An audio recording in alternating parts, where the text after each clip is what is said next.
Atrás da sacristia, o segredo. Eu vim pegar meus órgãos genitais. Uma imagem perturbadora. Você queria uma prova? Queria uma prova. Sexo. Não tinha como me defender. Intrigas. Olha, não fale nada pra ninguém. E poder na Igreja Católica. A minha família ficou muito chocada. O altar e o crucifixo como testemunhas. O senhor já abusou alguma vez de algum coroinha? Nossa investigação começa quando temos acesso a este vídeo. Entregue por um morador de uma cidade de Alagoas. Imagens perturbadoras.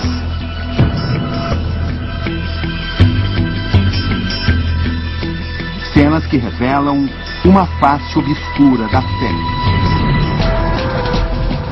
No fundo, o altar de uma casa construída com o dinheiro dos fiéis.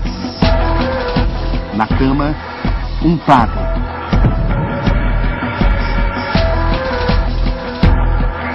O sacerdote em ato sexual com um jovem.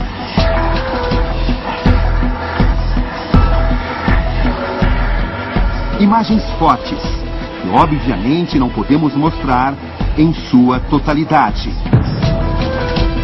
A imagem do crucifixo pendurado à espera de seu dono, ocupado em práticas sexuais, é emblemática. Ao final, o padre se assusta ao perceber que tudo estava sendo registrado. Quem é? Quem está registrando? Quem está registrando? É? Quem é?